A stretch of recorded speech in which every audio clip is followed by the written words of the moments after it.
నమస్కారం. సో మరి సంక్రాంతి పండగ దగ్గర పడ్డది. మరి ఈ సంక్రాంతి విన్నర్ ఎవరు అనుకుంటున్నారు? డాకు మహారాజ్ సంక్రాంతికి వస్తున్నాం, అదే విధంగా గేమ్ చేంజర్. ఇప్పుడు సంక్రాంతి విన్నర్ కలెక్షన్ పరంగా చూసుకుంటే 100% అది ఒకవేళ ఫ్లాప్ టాక్ వచ్చినా సరే గేమ్ చేంజర్కి ఎక్కువ కలెక్షన్స్ వస్తాయి. కానీ ప్రాఫిట్స్ అనేది ఎంత ఎక్కువ వస్తుంది అనేది అది సంక్రాంతి విన్నర్ గా డిసైడ్ అవుతుందండి. మ్యాక్సిమం ఇప్పుడు గేమ్ చేంజరే సంక్రాంతి విన్ అయ్యే అవకాశం ఉంది. బజ్ పరంగా చూసుకున్నా సరే ఒక గేమ్ చేంజర్ కానీ సంక్రాంతికి వస్తున్నాం కానీ ఎక్కడ లేని బజ్ అంతా క్రియేట్ అయిపోయింది. ఒక డాక్ మహారాజ్ మాత్రం అనుకున్నంత బజ్ రాలేదనిపిస్తుంది. మరి దీని మీద మేకర్స్ కూడా ఇప్పుడు బాలకృష్ణ ఎలాగో పట్టించుకోడు, సినిమా తీసాము వదిలేసాము అన్నట్టుంటాడు. దీని మేకర్స్ వీళ్ళంతా నిర్మాతలు కానీ దీని డాక్ మహారాజును కూడా పబ్లిసిటీ మంచిగా చేసి బజ్ క్రియేట్ చేసి 2 సినిమాలకు పోటీగా దీనికి కూడా పబ్లిసిటీ చేసి 3 సినిమాలు కూడా దాంతో పాటు వీటికి కూడా బజ్ వచ్చి ఇది కూడా మంచిగా ఆడేటట్టు చూడాలని కోరుకుంటున్నాను. ఆంధ్రాలో టికెట్ల హైక్ కానీ బెనిఫిట్స్ వాళ్ళకి పర్మిషన్ ఇచ్చేసారు. మరి తెలంగాణ పరిస్థితి ఏంటి? దిల్ రాజు అడుగుతా అంటున్నారు మళ్ళీ రేవంత్ రెడ్డి గారు తీసుకున్న నిర్ణయం కరెక్ట్ అండి, 100%. ఇప్పుడు మొన్న ఈ ప్రీ రిలీజ్ ఈవెంట్ లో కూడా పవన్ కళ్యాణ్ గారు చెప్పడం ఏంటంటే టికెట్ రేట్లు పెంచుతా కూడా పెంచుతున్నానని చెప్పి దానికి ఎందుకు పెంచాలా అని పెంచడానికి గల సమర్థించడం ఏదైతే ఉందో దాన్ని యాక్సెప్ట్ చేయట్లేదండి.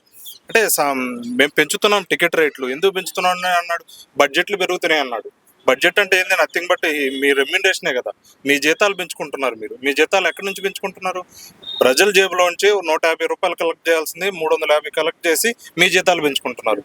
ఇలా పెంచుకొని మీరు 1000 కోట్లు 2000 కోట్లు పెట్టి ప్రజల నుంచి దోచుకొని టాలీవుడ్ స్టాండర్డ్ పెంచాల్సిన అవసరం లేదు. ఇంకోటి మీకు ఇంకో రీజన్ ఇంకోటి చెప్పాడు, మేము ఇక్కడ రేట్లు పెంచకపోతే బ్లాక్లో అమ్ముతారని చెప్పాడు. బ్లాక్లో అంటే ఇది ఇల్లీగల్ కదా. బ్లాక్లో ఇల్లీగల్ అయితే ఇది యాంటీ సోషల్ కదా. అంటే మీరు కంట్రోల్ చేయలేరా? హోమ్ డిపార్ట్మెంట్ మీదే కదా, గవర్నమెంట్ మీదే కదా. మీ చేతిలో ఉన్న గవర్నమెంట్ మీ ఇండైరెక్ట్ గా మేము ఫెయిల్ అవుతున్నాం అని చెప్పారు కదా పవన్ కళ్యాణ్ గారు. నేను ఏదో సినిమాకి బ్లాక్ లో తీసుకొని చూసానన్నారు కదా. అవును. సో ఒక డిప్యూటీ సీఎం హోదాలో ఉండి అలా చేయడం అంటే ఇండైరెక్ట్ గా అలా చెప్పడం కష్టం అనుకుంటారా? అంటే అది అప్పుడు డిప్యూటీ సీఎం కాదు కదా ఆయన. ఒకప్పుడు ఇట్లా జరిగిందని చెప్పాడు.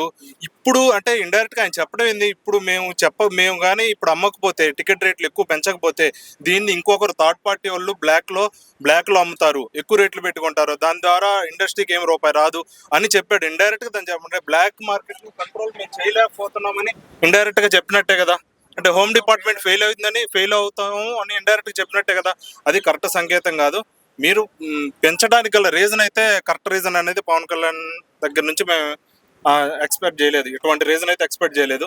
ఎన్ని సిల్లీ రీజన్స్, పెంచుకోండి, దీన్ని సమర్థించాడు చూడు, అదైతే నచ్చలేదు. పెంచుకోండి, ప్రజలు విమర్శిస్తారు, కానీ మీరు పెంచడానికి గల రీజన్ పెట్టి మీరు దీన్ని సమర్థించడం అనేది కరెక్ట్ కాదు. ఈ విషయంలో మాత్రం రేవంత్ రెడ్డిని అభినందించాల్సింది.